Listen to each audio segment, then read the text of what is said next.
el pueblo se fue utilizando para el voto. Cada 5 años, entonces se repartían cosas para las viviendas que cada vez estaban en peores condiciones, regalitos, etcétera, etcétera, para que votaran por cada uno de los partidos. Y los partidos más fuertes eran Acción Democrática y COPEI, porque el Partido Comunista se sacaba 5.000 votos. Era una cosa impresionante. Y nadie pensaba en el comunismo como nada. Eso era imposible que pudiera existir en mi país. Eso no estaba contemplado, eso era inexistente. Pero con el tiempo nosotros nos dimos cuenta que se fue gestando, sobre todo en el ejército, con Chávez y otras personas de la izquierda, hasta penetrar en esa masa de gente abandonada que se sentía sola, sin que nadie se ocupara de ellos. Y ellos lograron, sobre todo Chávez, que tenía mucho carisma. Yo lo conocí personalmente cuando ganó las elecciones, que me convocó como presidente electo a la Viñeta, donde estaba residenciado, y realmente era un hombre sumamente agradable, carismático, simpático, y penetró en el pueblo, supo tener con ellos una afinidad extraordinaria. Y empieza el drama de nosotros, porque eso que ustedes tienen en Cuba, cuando uno ve esos videos agrediendo a los opositores que ahora surgen cada vez más, eso fue lo mismo que hizo Chávez en Venezuela, en el sentido de que a esa gente abandonada le exacerbó esos bajos sentimientos de odio, de resentimiento, que nunca existieron en Venezuela, pese a todo lo que antes dije.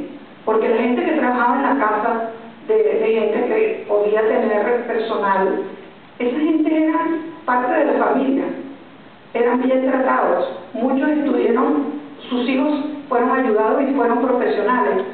Jaime Lucinchi, quien fue presidente de Venezuela, fue hijo de una señora de origen italiano que tuvo un hijo sin casarse, que fue él, y siendo cocinera, trabajando en casa, logró darle educación a su hijo, que se graduó de médico y llegó a ser presidente de la República. O sea que en Venezuela no había ese odio y ese resentimiento entre nadie. Y fue un país que acogió, como ustedes lo saben, por experiencia propia, a todos los que llegaron allí como hermanos. Todos los cubanos que vivieron en Venezuela saben que no son cubanos, son cubanos venezolanos. Son hermanos nuestros, pero no es una frase, es una realidad. Y yo siento una gran emoción cuando me reúno con ustedes y conozco tanta gente que vivió en Venezuela y que recuerdan a Venezuela como su segunda patria. Pero les digo todo esto porque después nosotros nos fuimos dando cuenta inmediatamente que, aparte de la siembra del odio, del resentimiento, se fue apoderando esta gente de todo lo que eran instituciones, porque ¿qué es democracia? Democracia está sobre la base de los derechos humanos, está sobre la base del Estado de Derecho. Yo, además de abogado, soy juez, fui juez de carrera, fui magistrada del Consejo de la Judicatura de mi país, y por eso me gané el exilio en que estoy, en el sentido de que lo primero que hizo cuando se convocó el referéndum para la Asamblea Nacional, que no existía en Venezuela, en la Constitución. Nosotros cometimos errores de todo tipo. La Corte Suprema de Justicia de la época, cuando Chávez gana las elecciones y dice que va a convocar un referéndum para que se celebre una Asamblea Nacional Constituyente para refundar el Estado, bueno, eso no existía en la Constitución, eso no era posible. Solamente existía en las leyes electorales, para fines electorales, el referéndum consultivo. Pero la Corte, agarrándose de esa norma, que es una norma por debajo de la Constitución, la convirtió en constitucional en los hechos y aprueba que se celebre ese referéndum para consultar a la gente que si querían la Asamblea Nacional o no. Y así fue aprobada la Asamblea Nacional, con la complicidad de la Corte Suprema, que no contenta todavía con eso, cuando ahí no había una persona que fuera de Chávez, le dio a esa Asamblea Nacional Constituyente un rango supraconstitucional. Entonces, cuando se instala, eso fue en el 2000, en agosto del 2000 se encarga, de 1999. En 1998 ganó Chávez, entran en el poder el 4 de febrero de 1999, se gana inmediatamente, se convoca de inmediato ese referéndum, se gana, se hace la elección, se instalan los diputados en agosto de ese mismo año, y lo primero que hace esta Asamblea Nacional Constituyente no fue redactar el primer artículo de esa Constitución, fue disolver el Congreso y metió allí gente de ellos con la denominación del congresillo para que legislara provisionalmente mientras se elegía el nuevo Congreso una vez que se entrara en vigencia la nueva Constitución, y creó una comisión de emergencia judicial con la cual intervino el Poder Judicial. Allí perdimos la democracia. Perdimos la democracia porque cuando no hay independencia de los poderes, y sobre todo el Poder Judicial, yo vengo del Poder Judicial, pero no por eso lo considero tan importante porque yo haya provenido de allí, sino porque realmente al controlar la justicia se garantiza la impunidad. Usted puede atropellar todos los derechos humanos de las personas, usted no paga por ello.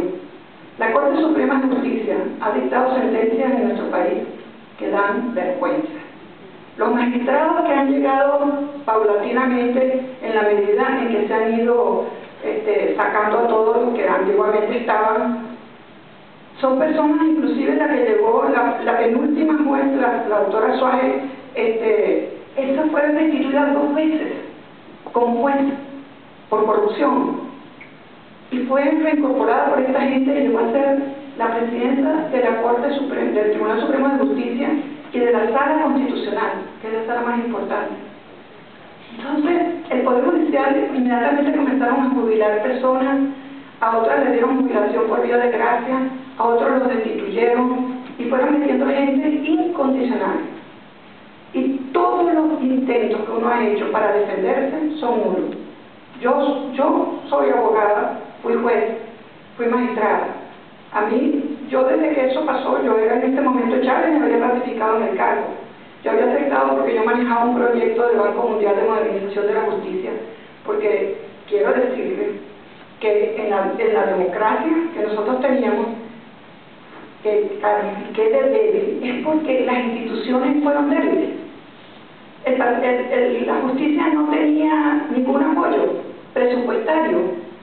Nosotros no teníamos ninguna modernidad. Nosotros trabajamos por las uñas. Yo siempre he sido una soñadora y una ilusa. Yo tenía buena posición económica. Mi papá, yo provengo de una familia con buena posición económica.